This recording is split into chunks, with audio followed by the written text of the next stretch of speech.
tell the Gear Gods audience all about how you got to the place where you're at right now, which is surrounded by boxes of your fourth album. What was the process like this time around? Well, first of all, I can't believe I've been doing this for 4 albums now. Like, get a real job. Yeah, bum. Yeah. I mean, it was. So it's interesting because, like, you know, the 4th album, I've done it all self-produced and self-funded and all that self kind of fun stuff. You know, every time you go into be like, oh, yeah, I got this, I'm better and better at it. But there's always something new, and there's always little speed bumps. And I usually find scheduling is the biggest issue, especially, you know, because I like to try and get my favorite players on the album. Mm-hmm. That's like a very selfish thing. I want to play with mine. Right, anyways. The process was I had written the music for this record basically in 2000, last half of 2014 and most of the first half of 2015. Right when Atomic Mind came out, I started demoing this new material. And the reason was the drummer I was working with, Gavin Harrison, was on tour with Crimson, and he was doing like some clinic tour stuff. Anyways, I won't bore you too much with that. The point is, he was home for like 2 weeks or so between tours, and he had time to track the record, so I had to make sure everything was done and sent off to him. So that kind of made me just, you know, so get my shit together, so to speak, and have it sent over, and that was very stressful, of course, because you're kind of cramming and you're hoping that these demos you're throwing together are good enough for who I consider to be one of the best drummers on the face of the planet. Yeah. So he liked the music, and he and I Skyped every day, talked about the record, and he tracked it over the course of about 8 or 9 days. He took basically a song a day, which was really cool. And then fast forward to March of October to March. Right. I was just kind of sitting on the drum tracks because I had a bunch of tours. I had gone over to China, did a bunch of European stuff. So then I went to Calgary out to see a friend of mine, Scott Giffen, who is one half of what was called Thin Line Films.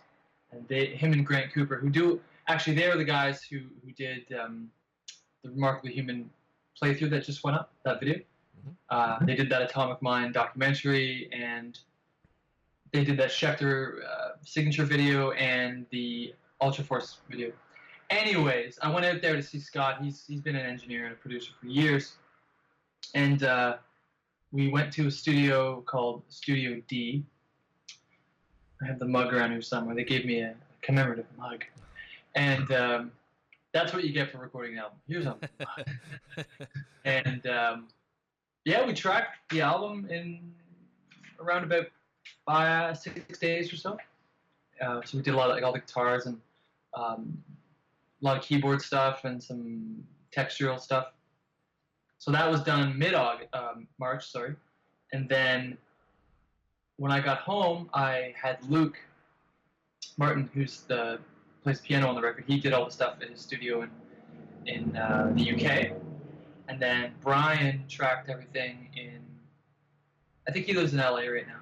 I think he's down near you, and here we go. And then Jordan Delariat, who mixed the last record, he mixed this record in June.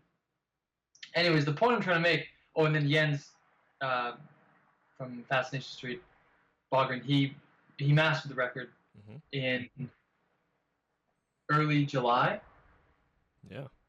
And here we are. But it's crazy, right? I mean, the whole life cycle of this record, from conception to completion, it was like, I don't know, I feel like it was over 2 years, something like that. Yeah. I mean, but that's the way it's always gone for me. I always like to have, and by the way, the light's changing in here a lot just because of, it's like cloudy, then it's sunny. I don't know if that's going to affect the picture quality, but you look great. Oh, thanks. Sweaty and like a sheen of disgust on me. It's so hot here. What was I saying? Yeah, like that's usually the way it kind of goes for me, just because of the people I like to work with, and the budget I have, like I usually have to spend, well, planning it and executing the project over the course of 2 years. You know, you look back, the first record, Public Display, I wrote that album in 2008, and I tried to record. I was like 19 or 20 when I wrote that album, and I had tried to record it multiple different ways. I didn't know what the hell I was doing, so I remember I did it. I was teaching at this small studio in the city I live in, Guelph, and I remember trying to record the whole record by myself in the back in one of these teaching studios with like a mic in front of my carbon amp into like this little Behringer mixer. Anyways, I got the record done. I was like, I don't like it. And then I tried it again, and finally I was just like, I'm gonna go in the studio for a weekend and just track the whole album. And then, you know, all that kind of planning and blah blah blah. And then 2013, I released the next record, but half of it was written by the time I released Public Display. Mm-hmm. So it was like from 2011 to 13. And then because that was already written, 2012, 14 was Atomic Mind, and then 2014, 2016 was Remarkably. And in case you're wondering, I am indeed halfway through another one. So yeah, so you overlap. You're kind of you have to, like, for the way I work and the amount of money I have, a lot. I mean, that's kind of just how I have to. I can't go into a studio and write a record. I just could never afford it. I can't. I can't afford certain things. So and I have, like, a lot of the stuff I've done is, you know, working with the artist is my biggest expense. You know, working with someone like Gavin and working with someone like Marco Miniman or Brian. I mean, you know, those guys, that's a premium you're kind of looking at there. So yeah. Everything else, like on this like studio, I usually get, like when I recorded Locked Room with Taylor Larson in Maryland, like he gave me, because Travis was on the record, Orban, he gave me like a friend deal, and you know, I stayed at his house for 10 days, so it was like dirt cheap at the time. But having Paul Gilbert and Guthrie play on the record, that was like the budget, right? So yeah. Anyway, so the point is, how did I get here? Kind of just by just forcing my way through and just going, just attempting to do stuff and doing it to the best of your ability, and just trying to play as much guitar and stay fresh as much as possible. I find that's the biggest thing, is just do you exercise your kind of writing muscle enough, you know, and that's kind of what I do 24/7. So yeah. So is there anything that you did aside from the the different personnel on the record and having a little bit more or doing it at a different studio? Is there anything that you did differently, maybe the way that you approached it, your mindset going in, or different gear or whatever? Absolutely, yeah. Probably it was pretty much like a polar opposite approach, and the first and most important change was I actually had someone kind of co-producing it, quote unquote, Scott. Right.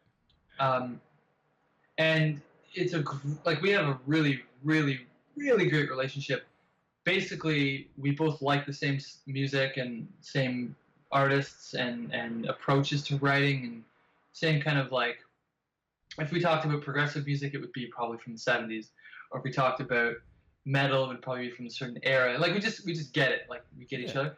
So we kind of went in, and he was like, let's try this guitar on this part. I mean, I used a bunch of different guitars. I'd never done that. I used some PRS stuff, an old Les Paul. I used my signature model. I used a Fender guitar. I can't remember everything right now, but we used a bunch of stuff. We thought about details, like little tiny parts. I've never done that. Usually all of my music is recorded kind of like how a trio would do it, plus rhythm guitar. But now it was like, well, why don't we let the piano breathe there, or why don't we add this kind of textural thing here? It was just, I mean, I could go through and list every tiny detail, but the point is having someone there to kind of say, it's not a good idea. That was something. And I have, like, I don't know if this is egotistical to say this, but I have no ego, you know. So I don't know if that's like, oh, that's your ego talking, that you have no ego. No, but I have zero ego. When someone's in the studio and says that's not a good take, or like you can do better, It's like, oh, okay, well, let me try it again. So he was very much like the voice of reason a lot of times. What if we try this amp? I remember a few times being like, no, man, that's not going to work. And then I'd try it, and I was like, all right, that made the song. Like with Remarkably, for example, that whole intro, like that whole piano thing comes in, then you can't really hear it. It's not super high in the mix, but there's like a little pad, like a string pad under it, and then the lead, or then that like acoustic thing comes in at the end. That's doubling up what the electric guitars do. Like all of that was his idea to kind of just build it like that. Just kind of everything just like little tiny things that kind of make the song feel like it's living and breathing. You know, that was his role. So that was a big thing. Gear-wise, everything was straight into the amp, straight into whatever amp we're using. 99.9% of it was Friedman Brown Eye with my Sheck, like that. For example, Remarkably, that was all my signature model, just directly into the Brown Eye, with 3 mics on the cab to get like just a really reinforced kind of, like, it's a huge sound, man. That lead sound we got, especially in the guitar solo, I remember just listening, like monitoring it back and being like, I've never heard single coils that spread, and that has nothing to do with me. That was how it was engineered. So right there, it's like that relationship, that aspect of like that made the record just so much better, and I'd never considered doing that in the past. Yeah, I mean, the other thing was when I recorded Atomic Mind, for example, I drove to the studio that was 5 minutes down the road from me, so I could kind of come back here and sleep here and prepare my meals, and then if I had to come home, but with this, it was like you go to the studio, you're in a different province, you know, you had to fly to get there, so you can't just come home anytime. I was basically there to work. I was in a mindset where you're here to get the best possible takes and kick as much ass as you possibly can. So we would go in around, 8 o'clock, 9 o'clock in the morning, and we'd leave 6 o'clock in the evening, and man, we worked our asses off. It was great though. We had a blast too. It wasn't just like, I hate recording usually, so it wasn't usually just like this kind of grindy, okay, now we gotta do this song. It was like we had a really good time. It was fun, and Grant, the director, the cinematographer, he shot a whole bunch of stuff. So there's going to be a studio doc as well, which is pretty cool. So there's all sorts of that stuff. But yeah, man, everything about it. And I just think not only that, but there's keyboard on this record now. There's organ. There's a sense of maturity, which I'm 29 now. So if I'm not an old man, at least my music's getting more mature, even if I'm not. Grandpa Nick over here. Johnston. Yeah. But yeah, just everything about it feels like it was done this time around. It was done properly. And that's in itself. This sounds so lame, but that in itself makes this a success for me.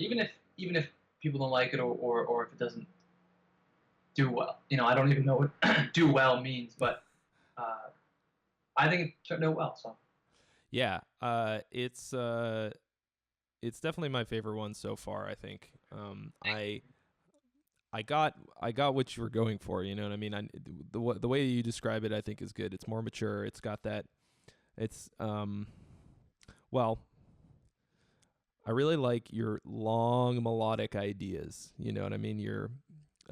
It seems like you're taking the time to really develop everything, and like you're saying, the sort of the arrangements are a little more have a lot more build to them, because you're able to have some stuff in there that's not guitar, or like the different keyboard parts and some sort of more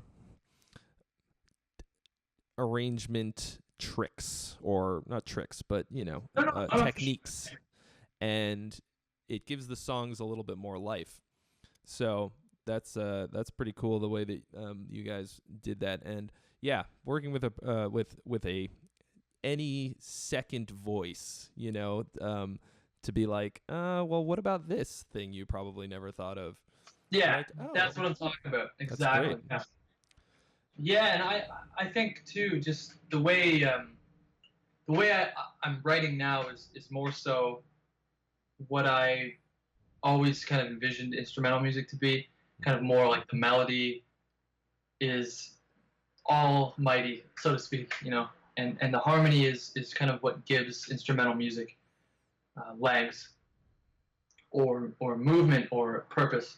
Because a lot of times, and I write it all the time when I'm exercising and kind of get stuck in these little traps where I'll write like this progression and it's like, oh, I got this thing on top, but it's really, it's just kind of like, it just kind of falls flat because there's really nothing there that's your personality or that you've spent time developing and that you feel has life to it. Mm-hmm. And it's taken me, I've been writing music pretty seriously for like just over 10 years now, and I can feel it like going somewhere. I can feel it where I'm getting close to that sound I originally wanted. I'm not there yet, but I'm on the right track, I think. Yeah. Yeah. I feel like as long as you're always moving in the direction of that, you've got an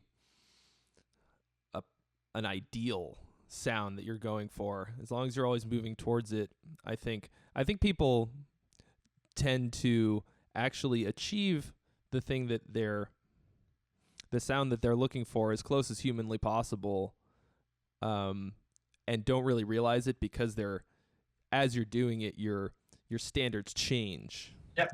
I see artists do this a lot, and it's important for us as musicians to always have a moving goal.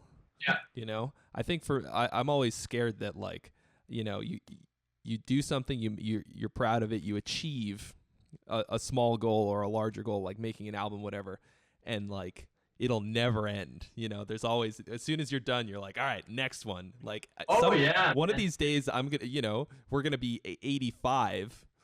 And you're gonna be like, all right, next album, here we go, and then you die, and it never happens. It's terrifying, right? That's the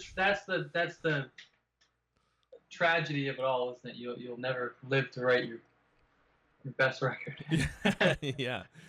And since yours are each one is getting better and better, every one is going to be the best record, so you'll never get that best. Oh man, I certainly hope they're getting better. I really do hope they're getting better.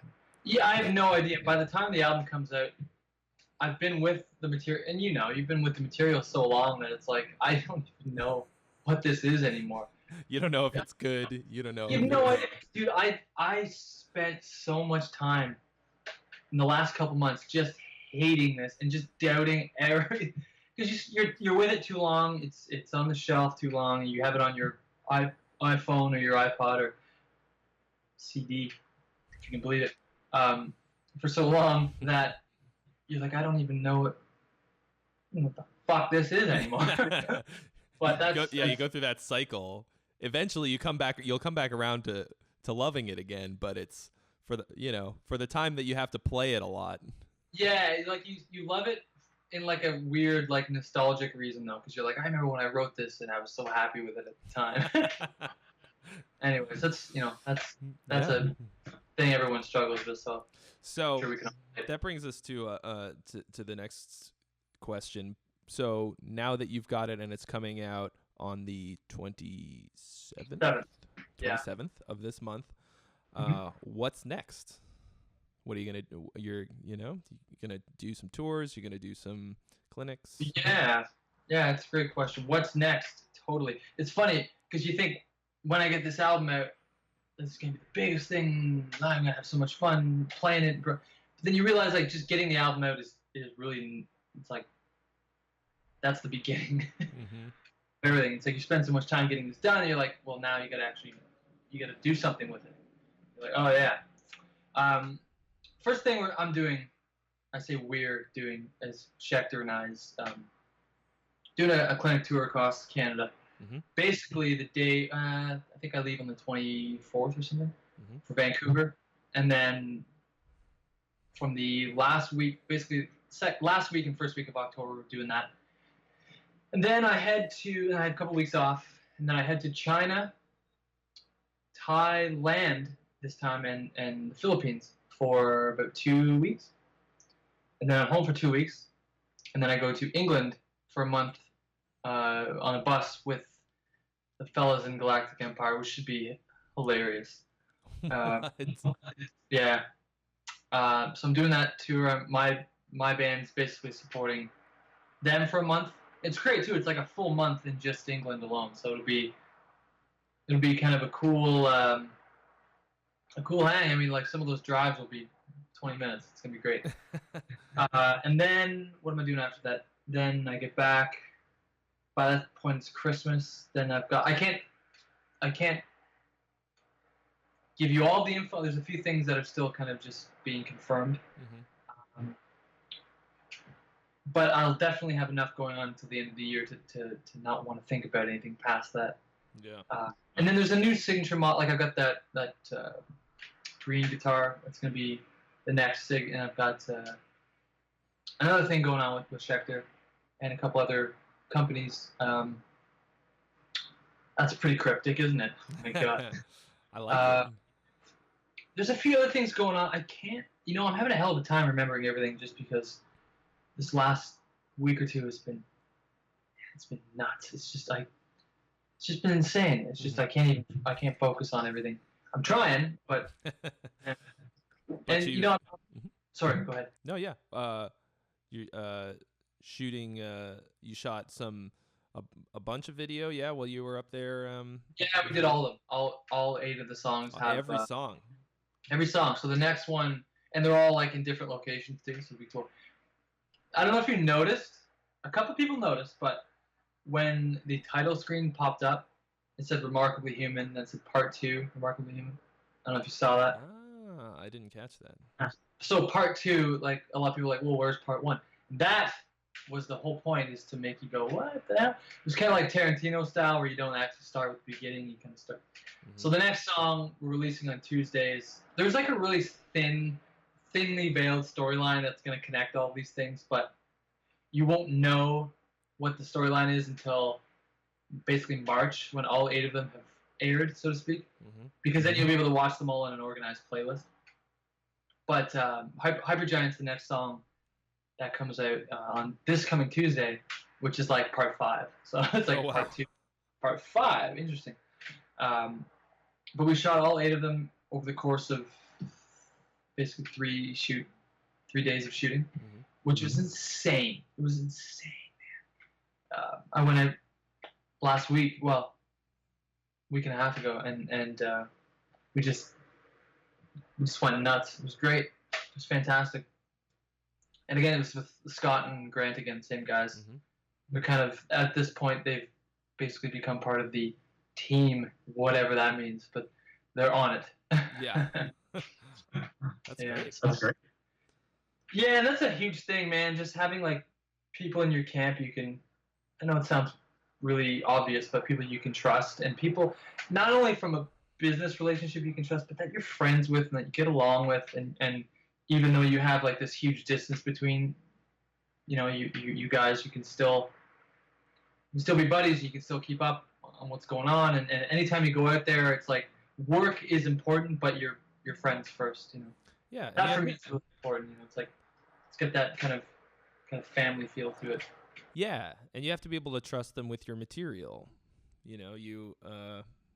Because if you're giving them a little piece of your vision to be to work with, so that's important. Definitely. And then of course, same thing with Mark Rakoff, who does all of my artwork. Same thing, and he's a lot older than me. He's I think he's 51 this year. But anyways, he's been in the industry long enough where he's worked with every type of person, and he doesn't have to work with anybody if he didn't want to. But him and I, we just developed a great relationship. So it's like, you want people like that around you. That's a very much kind of easier said than done type of thing. Yeah. You want people like that around you. Okay. Where are they? Where are they? Yeah. Instead, you get bogged down with a bunch of egomaniacs, crazy, and whatever. I just don't have any interest in working with people who think they're awesome. I just have no Oh yeah. So it's like, no, dude, just I'll see you later. Yeah, See no, you. ain't nobody got time for that. No, it's true, man. Especially when we're all just kind of like trying to do our own thing, and you need support. You need like a unit of people. You need everyone working together and being positive, not just some guy thinking he's better than everybody. No good. It's no good. No good. No good. All right, let me And see. I guess even in that kind of vein too, Schechter has been like the same kind of thing. I mean, the guys at the top of that company, the president, the vice president, and Ryan, who's kind of like the international guy. Even though I'm Canadian, I'm still considered international. Which sounds like it would be Russia, China, Canada, all internet. It's just fun. But I mean, they're the same kind of. We have the same kind of relationship. It's business is important, but when I talk to them, it's like let's go to a hockey game. It's irrelevant sometimes what's happening from the business standpoint, and that's rare, man. That's worth its weight in gold as far as I'm concerned. Having a relationship like that, you don't find that anywhere with these big. And Schachter's a huge company. They're a massive company, so they don't have to do that. They could be, automated email services and, be here at this time and make sure you've sold this many guitars or we drop you. It's like, but it's like, hey, what's going on? You want to come over for dinner? Yeah. Yeah. Yeah, I mean, I don't do like I'm not super business guy by any stretch, but anytime that I do something like that, I find that people always want to work with people that they're comfortable with. What you can do for them is important, but people very quickly decide that you are not worth the trouble, even if you can offer them this massive whatever business advantage or something. If you can't just hang out and be freaking cool, they don't care, man. They don't. I've gotten way more jobs that I am not as qualified for as somebody else. I think based purely on the fact that this other guy who was like amazing at it or something was just such a pain in the ass to be around that they were like, never mind. Like, yeah, move along. Yeah. Yeah, and exactly, and then that goes the same with touring with someone or playing in a band with someone or recording a record with someone or having someone do your artwork. Like all these, like every relationship is just compounded, and if it's like bad experience after bad, everything ends up suffering. Everybody ends up suffering the whole way across. It's just way easier to just be a nice guy. So easy. You say that, but some people have the hardest time. I know. The hardest time being cool. They just The other gotta thing cause too drama. it's not. Yeah, it's a big part of it, and I don't know. Maybe this goes against the whole business side of things, but like it's really important to not worry too much about making a whole bunch of money. It's so important not to get caught up in that because that breeds like a certain kind of contempt and a certain type of animosity and stress and an unequal kind of footing with people, especially if that's what they think you need to be judged by. Oh, you didn't sell this many records, so like you must not be good as a musician as I am. I mean, I look at it like we're all doing the same thing. Let's have a good time. Yeah. But hey, that's just what I think. That's just what this silly Canadian thinks. Well, that's the folks at home want to know what this silly Canadian thinks. So all right, let's how about some on that kind of note? How about some hypotheticals? So let's say you could have your choice to go out with any band on tour that you're the opening act. Who's number one on your list right now? Man. Dream team. That's a good question. Because then the thing too is like, are you Are you prepared for such an act to open for? A lot of times when I do these kind of things, like if it's a fly-in date, or if it's, I haven't done a lot of full band touring. So when I have done anything like that, I usually get to where I'm going, hook up with the band, we get a rehearsal in either at sound check or the night before or something, and then you do the tour. That's scary. The bigger the band gets you're opening for, it's like, holy shit. I did one in Holland in May, I think. I was opening for this this singer. Anyways, we basically ran. It was just we did it my music in a trio form. It's bass, guitar, drums, real simple. And we rehearsed in the hotel room the night before. Like the drummer was playing on the bed. Bass player was unplugged, so I couldn't hear him. I was unplugged, so you couldn't hear me. But then during sound check, we had 40 minutes or so to run. They let us run the set, which is really sweet of them. And then we just went out and played it. It was like we got. So if we're talking about that method, I don't even know if I want to answer the question. But if I'm shooting for the moon here and I've had like a month of rehearsals, dude, I would love to tour with Opeth. For sure. That would be awesome. Yeah. That'd be fantastic.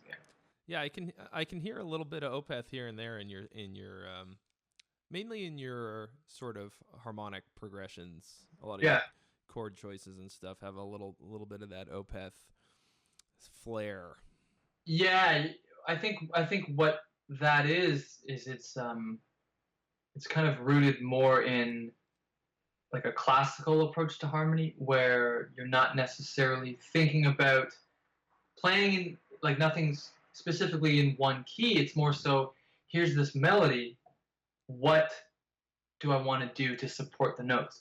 And a lot of times what starts to happen is you get very non-diatonic harmony, or you get like a lot of substitutions or tritone based stuff, or major chords instead of minor, or minor instead of major, which guys like Mike Ackerfeld or Steven Wilson, or in the metal world, Isan, like these guys, or Devin Townsend, like these guys are really, really good at. And I think Michael does a lot of it, I think Steven too, by ear. It just kind of ends up working out for them. But I think, yeah, what you're hearing is that approach to harmony, rather than here's a progression, let me put notes on it. It's more like, here are the notes, how am I supporting them?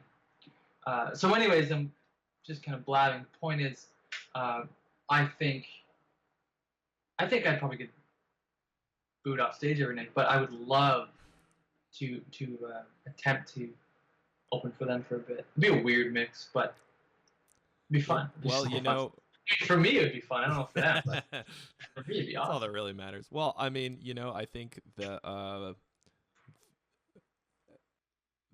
way that Opeth is going recently, it would be a much cleaner matchup than in the past.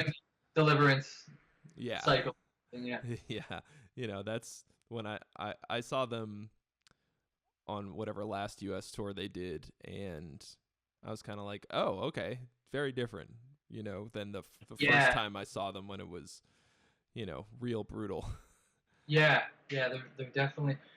Yeah, I love them, and I love what he does, because he releases what he needs to release. He needs to get that music out, and that's what he's hearing and feeling at the moment. So yeah, I really respect that. I mean, the last thing you want to do is feel like you're going back. You don't want to feel like you're treading water, or especially with a guy like that he listens to so much music, and you know, his kind of musical soup, so to speak, is so hearty. It's a hearty stew. Yeah, that his influence is all across the board. I mean, you heard the song "Will o' the Wisp" that came out the other day, I assume, right? They released the second single. I actually have not yet. I'm embarrassed to say. So it's okay. It's kind of like a folky ballad-esque, but it's got this kind of traditional, kind of waltzy flavor to it, and there's a cool little kind of bluesy thing in the middle, but it sounds nothing like what they've been known for in the past. But that's what I love about it. It's so him, and yeah, I respect that. It's ballsy. They're a huge band, and for him to say, "I'm doing what I want," like that's ballsy, and I love it. Freaking love it. Yeah. Inspiring. It seems to be working out for them, you know. They haven't, I mean, I'm sure they lost a lot of their like real early fan base at this point, but I think they've managed to increase the size of their audience.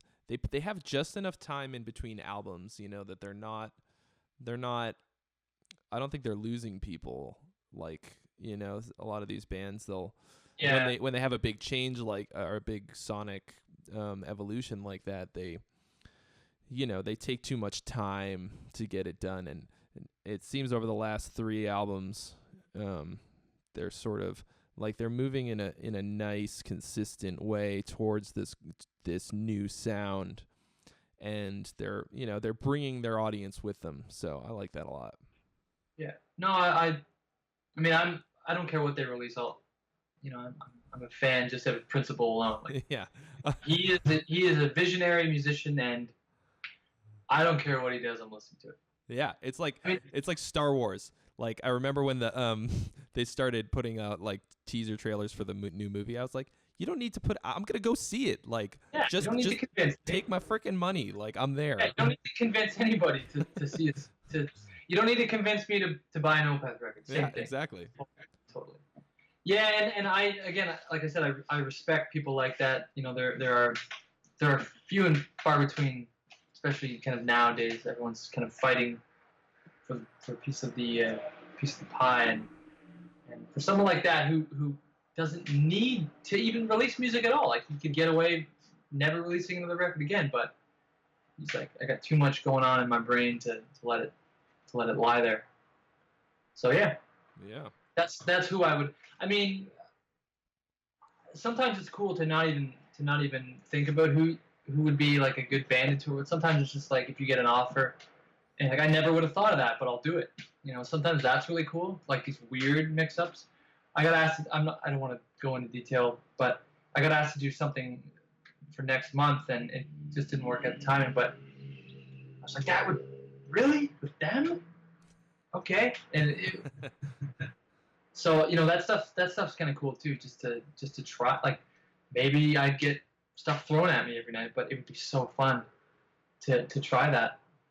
And I'm pretty hungry right now too, man. Like I'll play. You know, I'll do just about anything right now. You know, I'm well, not everything, but I'm pretty driven. I spent a long time doing a lot of these clinic things and the single fly dates, which are really great and everything, but I want to get back to the element of developing with a band for a while and getting that kind of side of your playing across to people. So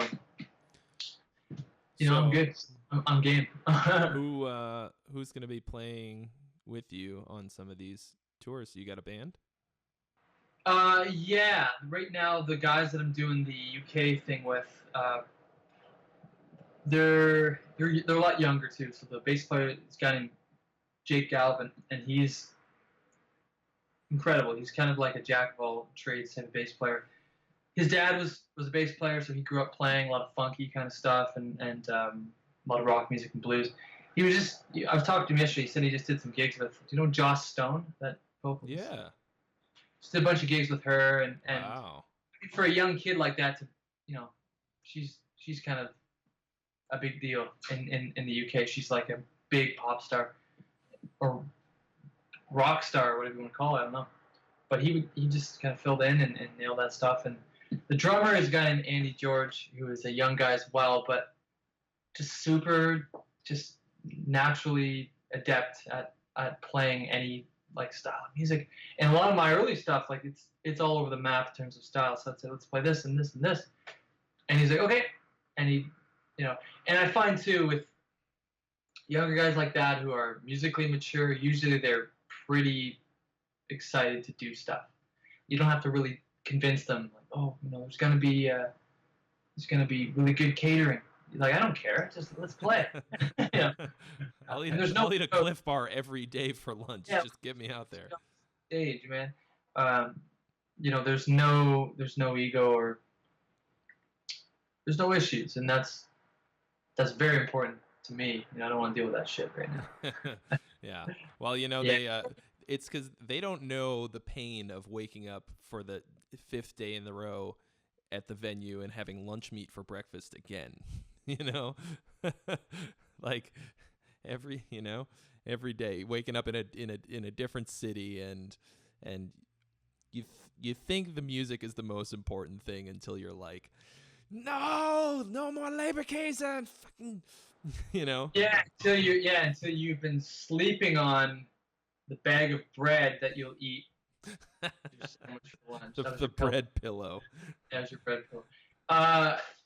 So yeah, that's kind of my answer there. That's great though. Let's just do stuff and try and have a really good time doing it. When I did that tour in Holland, I had such a great time. It was stressful every night because you get up on stage and be like, I think we know the material, but you end up just playing. You just end up playing really well because you're alive and you're kind of like on edge a little bit, and everyone's just kind of like, shit, what's the next part? Oh, there it is. We got it. Yeah. And it was for a very specific. It wasn't for like a younger crowd because this vocalist, she was like a kind of a star in the late 80s and early 90s, mid 90s. So all the audience was like anyone who was a teenager in the late 80s. So you'd be playing for these older musicians who maybe guitar players they grew up with were like Jeff Beck or Eddie Van Halen, guys like from that kind of era. Mm-hmm. So you go out and play, and they're watching you differently than they'd watch like if like a 15-year-old was watching you. They just want to see how many times you tapped or something. Yeah. This was more like, okay, he's authentic, or yeah, that was bad. So it's fun. Don't come ever back to Holland again. I think part of that is that makes it so exciting too is the potential to kind of shit the bed too, man. It's like just being on your tiptoes all the time, and it was great too. I was in such an awkward situation with the amp too. They had given me for the tour. They'd given me a Hot Rod Deluxe amp, mm-hmm. and a patch cable. And I was like, all right, there's my tone for the tour. It's like, yeah, there you go. You got to make that work, because you were moving around every day. You didn't have time to go and rent gear and then get it back on time. It's just this was what was reliable. Plug straight into the hot rod. Put your D'Addario clip lock tuner on the back of your headstock, and off to the races. Wow, it was great. Yeah, it just pushes you, right? Makes you think a little differently. Good times. Well, that sounds like a blast. I didn't ask if you're coming to LA at any point on any of these jaunts. You said so on anything you've got currently planned. Yeah, well, I have such a difficult time with the States just because of the visa situation, the Canadian P2 work visa. Man, so I had an experience in April where I went down and did Andy Wood? Mm-hmm. Yeah, so I did a gig with Andy at a place in Nashville. It's like a fly-in thing. And we were trying to talk about getting a tour together and like do a whole American thing. Just to get the visa for that one day alone. And I mean, you'd think, well, why didn't you just get get the visa for everything? Well, everything wasn't planned at that point. And you need X amount of months, or 100-ish and change, 110 days of planning ahead of time with signed off dates and everything to use the normal visa system, just without rushing it. And it's X amount of dollars. It's expensive. Per band member. So you want 5 band members, of course it goes up. But the premium one is what I needed. It was like 4 times the price. And when I say it's not cheap, I mean it's not cheap, man. Plus our dollar's so bad that if I'm paying American, it's unimaginably expensive. Plus, if I wanted to fly down, so anyways, no, I will not be coming to the States for a while until there is something going on where I can even break even. And Nick that Johnston sucks. album number 5, Even Break Even. By that point, maybe I will. Nicky be J breaking. Comes to America. Maybe by album 5, yeah, I Maybe might then. start actually. Probably not though. But I mean, even the fact you're just right under me. Like there's so much to do down there, and I can't afford to do any of it. So, I mean, we were gonna talk about doing a clinic tour, let's just do a clinic tour. Just you go down and do that. We need so much time for planning for the visas and have enough stores kind of committed.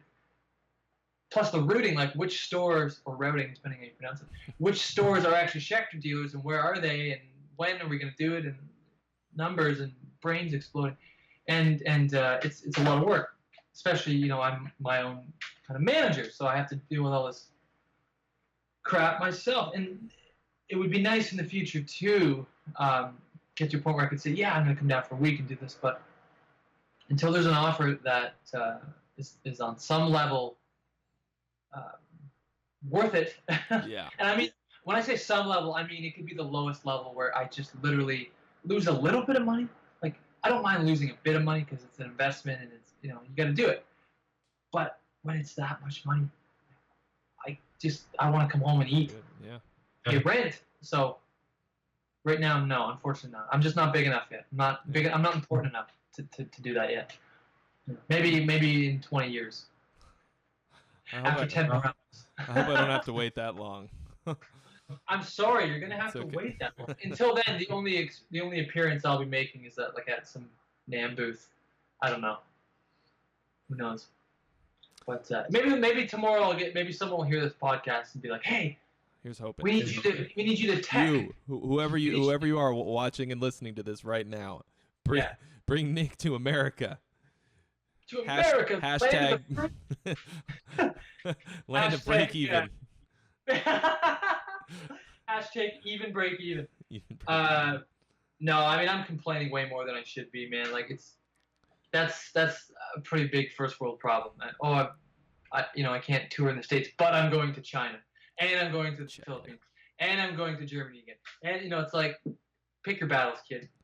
You'll get there. Yeah, but that sucks. Like, we as a country would make it so hard, for you to come. I mean, I get it because, you don't want to have someone take a job or something away. I mean, it's difficult. Either way you look at it, it's difficult. But I'm probably overestimating how difficult it is. But I mean, right now it all kind of comes down to funding. I mean, this last record was not cheap. I mean, it was not a cheap record to make. So I just need to kind of think about how to spend the next year financially and just kind of see what happens. But again, if there's an offer, we'll maybe see you sooner than later. Well, it's a fascinating glimpse into the life of the independent musician. It's brutal out there. Brutal. Yeah, and some guys, they have an easier go at. I mean, it depends on who you are. It depends on your situation, your circumstance. It depends on your fan base. It depends on how much money you've made in the past that you have squirreled away for. I mean, the amount of variables. There's a lot of those things, those variables that everyone talks about. There's a lot of those. But just with where I am and what's kind of going on right now, it is not the right time. Yeah. Which sucks because this is like the best time for me. It seems like I'm reaching more people, so I should be doing it. But I can't. Yeah, it's rough, but well, aside from us not seeing you here in the glorious United States of America, well, and honestly, like, if it's not going to happen now, I mean, pretty soon we'll be building a wall. The Northern Wall, the Great Northern Wall is what it'll be called, and we're gonna make Canada pay for it. I don't know if you heard. Yeah, well, that's another reason why I won't be able to do the tours. I've already got a little. The government has issued. We all need to create a little savings account. No, I'm just kidding. But, create a wall savings account. A wall savings account, yeah. 10% of every sale goes to funding the wall. It's funny because like, Canadians are known for being very polite. They're like, America's gonna be like, you're gonna pay for the wall. Oh yeah, okay. Oh, that's great. Hold on, just let me check my savings account. Oh, I think we can make it work. Yeah, thanks. Yeah.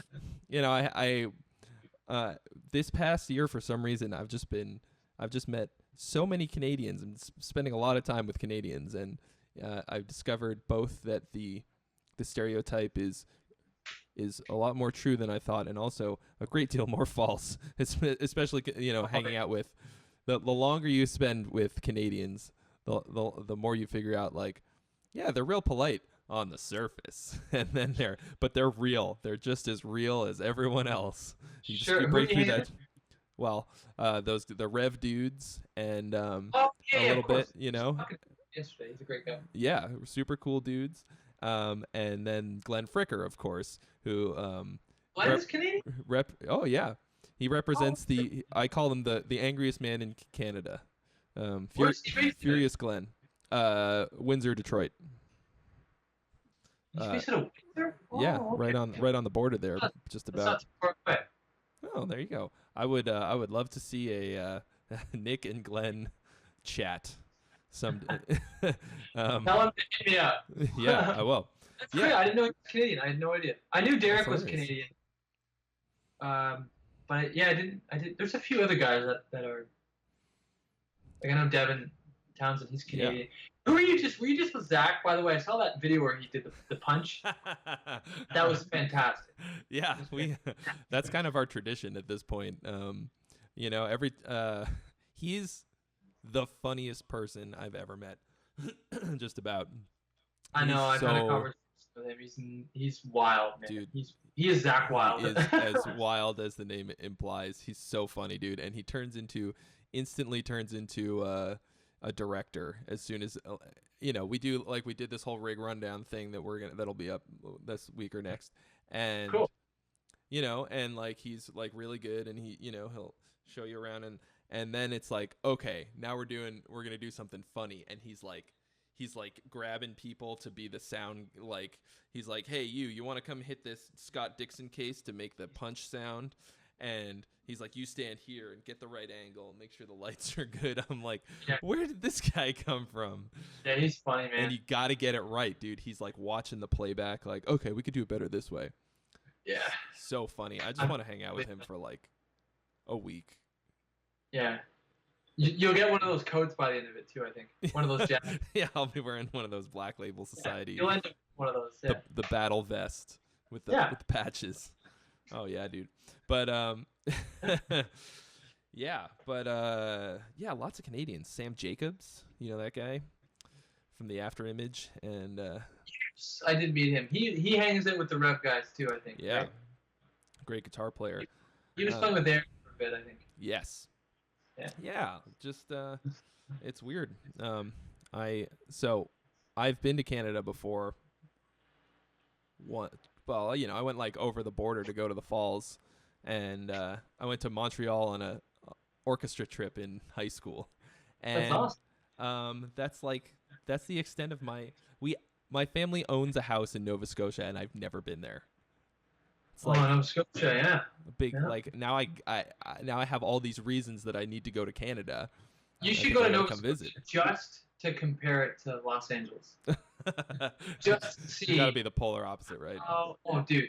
But it'd be nice, man. Like it's. I haven't spent much time out that way, but like out east. But it's different. It's definitely it's a different world. Totally different world. But it's great. I hear fantastic. It's beautiful. Yeah, it is. It really is. It really is. I mean, Canada's beautiful. It's just it's so big. It's so big, and it's just the population. It's difficult to. It's funny we're talking about. Oh, I get down to the States and do a tour. Like, well, why aren't you worrying about Canada? You can go with a band. There's not. There's not a whole lot you can do up here. I mean, I'm doing the clinic thing, but if you think about it, it's like I'm doing a clinic in Vancouver. Then I fly to Edmonton, which there's like a lot of space between.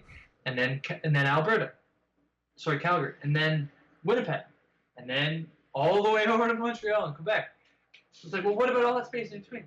Yeah, it's nothing there. What about it? What a better space. Yeah, you know, all these Canadians I've been talking to, they're always their idea of a short drive is a great deal longer than mine. You know, like, oh yeah, he's just 4 hours. I'm like, I wouldn't drive 4 hours to see that guy. The hell with that. Yeah, I mean, I would love, like, the truth be told, I would love to go into every city and meet, like, whoever. If there's one person on my Facebook page or whatever that's like, hey, I'm a big fan, I would love to come and meet you in this small town of 150 people and play there. But it's not happening. It's just not going to happen. Yeah. And I've started to experience this phenomenon, which a lot of bigger music, I've noticed, I'll see on their pages when they announce a tour, why aren't you coming here? Why aren't you coming? It's like, dude, I don't, first of all, I barely know how this world works, but second of all, I didn't book, I didn't do anything. I didn't book anything. Yeah, it's always come to the Philippines. Come to. Yeah, I would love, it's like, I would love to. I would love to go to your grandma's house and have dinner and play with you in the living room. But I just don't book the tour. It's just, well, you should tell them to bring you there. I do, but that's not the point. Yeah. Yeah. It's like, it is what it is. They want you to fly to them, but they won't fly to the, you know, the place that you're actually playing. Right. Well, the worst part of that too is when you go, well, I actually am playing there, and they don't show up. You're like, come on. What are we talking about here? You know, you're like, come here. All right, I'll be there next month. Where were you? My girlfriend and I stayed in and watched Netflix. All right. See you next time. Cool. Please don't ever complain ever again and make me seem like a dick when the dick is you. The dick is on the other foot? Wait. No. The dick is on the other foot. Yeah. But I get it, man. That's weird. I mean, I get it. Like, nobody owes me anything, man. Nobody owes me a damn thing. So even if they like a post, it's like, thank you. I'm not, your support is great. Nobody owes me anything. Yeah. All right. Well, it sounds like you've got at least a pretty full plate coming up supporting this album. And why don't you tell people where they can pre-order it? So I have a website that will be kind of holding and, I guess, hosting the physical copies of the record, which I sign every single one of them. NickJohnstonmusic.com. Johnston with a T. Unlike Eric Johnson, who I am asked at a relatively high frequency if I'm related to. I'm not related to him. If I was related to him, perhaps I would have got some of his DNA and would be a far better guitar player, but I am not. NickJohnstonmusic.com.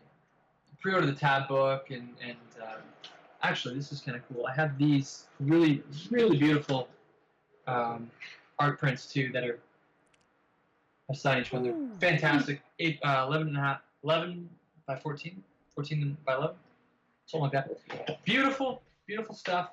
And the record and all sorts of, like, I got these little kind of buttons made up now too, which are kind of fun. You know, I have one on my sun visor in the carbs. Mm-hmm.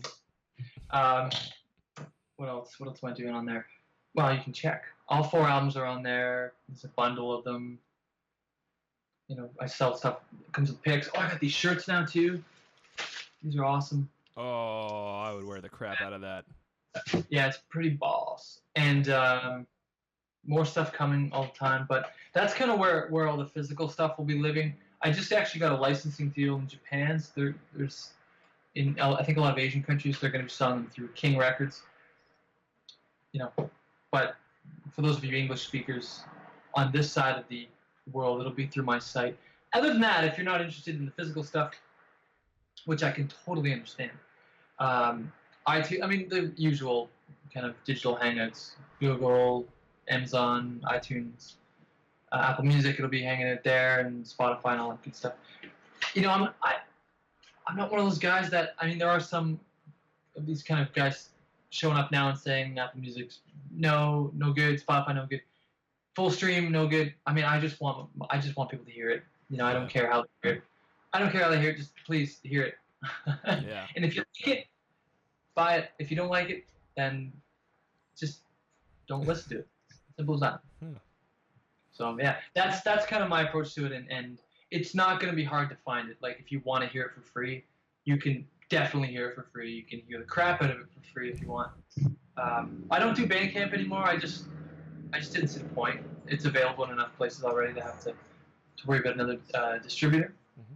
I get asked about that a lot, but the answer is no more Bandcamp. And where else will it be? I mean, I'm doing all these clinics and stuff, touring. I'll have product with me. I'm gonna be doing those USB card things with the tab book on it, which would be cool too to have. I think that's it. I was asked a lot to do vinyl, but I don't have budget to do vinyl right now, and I'd have to get it mastered. Like a lot of guys will take their masters and put it on vinyl, and it'll just sound horrible because it wasn't mastered for vinyl. So if I was gonna do that, I'd have to go back and do a remaster and spend all that. It's not to have someone like Jens master your record. It's not just like, oh, I'll just get it done tonight. So at some point I'd like to do like a big kind of thing, all four of them with proper production on that, but not quite yet. Anything else? One thing I haven't actually talked about to anybody is I have the drum heads. You can't even see them. They're wedged between an amp back there. I have the drum heads that Gavin used, and they're signed for the record. So I'm gonna do something. I'll make a post, and if someone wants to, I got the kick drum, a couple toms, there's a snare. I think there's like 4 toms, drum and snare. Anyways, he signed them all. I can sign them too, or not, if you don't want to ruin the beautifully used Gavin Harrison drum heads. Those I can make a little bundle of those. But I mean, if you just email me, we can figure something out. That's the whole idea of my business model, is just please listen. Yeah. Great. Yeah. Well, I have listened, and it's great, and I highly recommend all of you folks at home to pre-order and order when it's out. Yeah, and the pre-order thing, a lot of people say, well, why don't we just wait until it's out? I mean, the pre-order thing, it's important because it kind of gives you, first of all, it gives you an idea of how many people are actually interested. If you're dealing with SoundScan and you're trying to get numbers together to go to, well, most people should know about that on some level. If you're a musician, having numbers really, really does help with you being able to kind of bargain or give you some sort of clout in the industry. Like if I wanted to try, so that's why I recommend, if you do want to see me play in front of you in person, not through a screen, please pre-order the record. Yeah.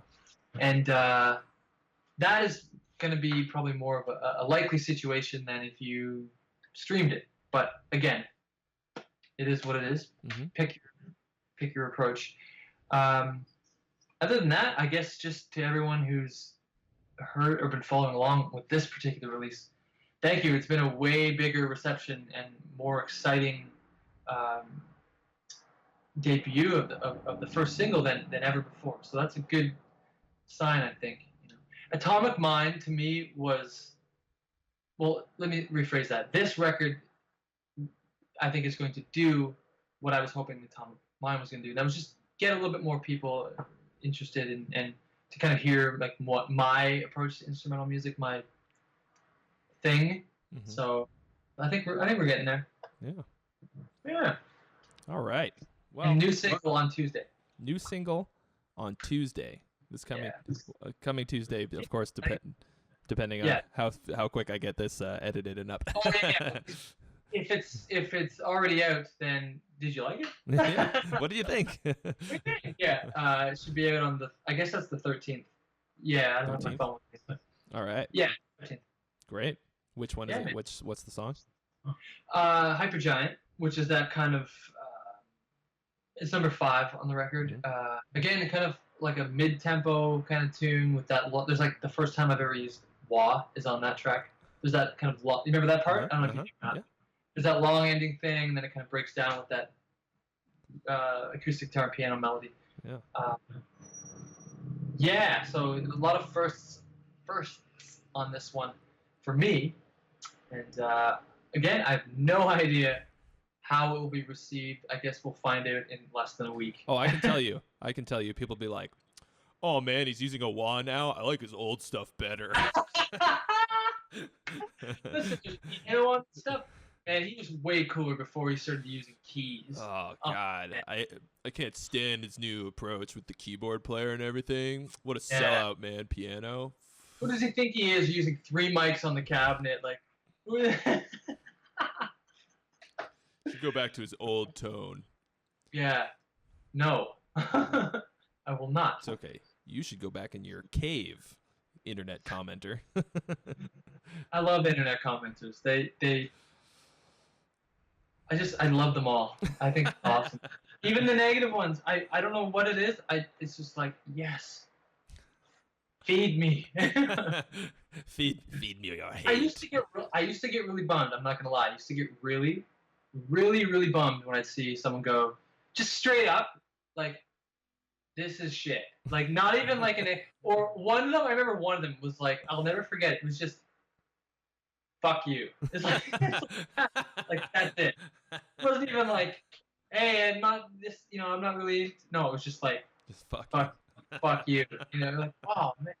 But now it's kind of like, no, whatever, man. Just you listened to it, you sat through it, so thank you. And I am a man of exquisite taste, of the highest order, and so if I liked it, then of the highest order. If I liked it and you at home didn't, then you are a cretin. And not you. Nothing wrong with you. There's nothing wrong with me. No, you're great.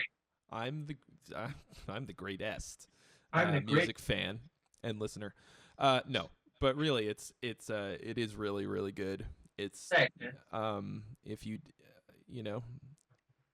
you don't buy it, you at least need to have a really good reason why not. You have to listen to it and then write me an essay about why you at home 5-paragraph essay didn't like it and will not be spending the money to get it. So that's fair. So that makes perfect you have sense. to opt out. Yeah. Oh, okay. So okay. It's Now, it's funny with like, let's to be completely honest about that subject of buying music. Again, I totally understand why people don't like. I get it. There's so much music. There's so much like right here all the time. There's so many guitar videos on Facebook and YouTube. Oh my God! I totally get it if you don't buy it, but just listen to it. You don't have to buy it. I don't expect you to buy it, but if you, I mean, I'm not just saying about me. I'm saying about anybody's thing. Like they put their art out for the world. Just like check it out, see if it's any good. Maybe you'll find something new that you. Yeah. I listened to, for the first time. I had a friend who's like, "You're not listening to much guitar music right now, right?" I'm like, "No, I'm not, because I just did a thing with guitar on it, and I don't want to hear it." And he's like, "Hey, you should listen to this." And he gave me this Apex Twin, the Cheetah EP. It's fucking awesome. And I'd never ever considered listening, but I was just like, "Oh my God, this is fantastic." Yeah. And again, it's just like, you should try it. Okay, we'll try it. It's something completely out of my comfort zone. I listened to it, and I now have my iTunes is filled with that stuff. It's like cool. It's something different, right? So it's all about like I said, thickening up your musical stew or soup. I guess I said. Yeah. Stew's better. Stew's way better. Chunks. It's thicker. Yeah, not like a bouillabaisse, like a full-on, like. Yeah, well, you start out with the Campbell's condensed, like watery, like whatever, and you're making you're working your way towards the nice homemade stew that the crock pot all day cooking thing. All day cooking, musically. Meat fall off the bone if there's bone. I mean, eventually a gumbo, perhaps. A gumbo. A fine gumbo. You get to a gumbo. Yeah. If someone said, "Nick, your music is like a gumbo," I would probably be. Really? Oh my God. Thank you. I can't believe it. You called it a gumbo. Called it a gumbo. Nick Johnston album number 6. You called it the gumbo. You called it the gumbo. The gumbo, and then the 7th one would be gumbo regenesis.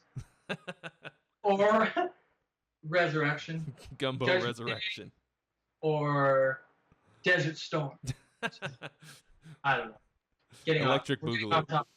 Electric Boogaloo. Yeah, we're getting silly now. All right. Well, I think we might be a little out of gas at this point. So, great. Well, Remarkably Human out the 27th of this month. If you're in a country that is not America, catch Nick Johnston on tour. And yeah, man, thanks so much for taking the time today. Always a pleasure. And you know, to kind of get nice and sappy at the end. You know, you're one of these guys that's, you know, you're really facilitating the independent musician. You know, you've been great. You've been incredible for a lot of people, including myself. So thank you. You're to very everybody, welcome. and to your guys as well, and Love to do and to if Frank's listening, I'm not sure if he is, but if he's listening, thank you very much too, Frank. I'll let him know. Yes, you'll let him know. Okay, well, I'll talk to you soon. Yeah. I'll send you the video when it's up, and we'll. But I guess the next time I'll see you, probably NAMM. Yeah. Probably NAMM. Oh, I'll be there. Yeah, you'll be there. Stop me. Do a NAMM hack. So you gonna do a NAMM hack again? Oh yeah. Well, I'll have the one that we shot last year coming out right before. Fantastic. The new one, and then we'll probably shoot some new stuff. Well, I'm gonna be doing Music China this year, which is crazy. It's just nuts. It's nuts, man. So maybe by January, I'll have kind of had enough time at that trade show to come up with a new hack. All right. Keep it in mind. Yeah. Right on, buddy. All right, man. Thanks, Trey. I'll see you. I'll see you as always. I'll see you then. Thanks again. Ciao, buddy. Bye. Giving you some insight on how I use speakers and how I do my monitoring while I'm mixing. Basically, my philosophy is somebody with one watch always knows what time it is. Somebody with two watches is never sure.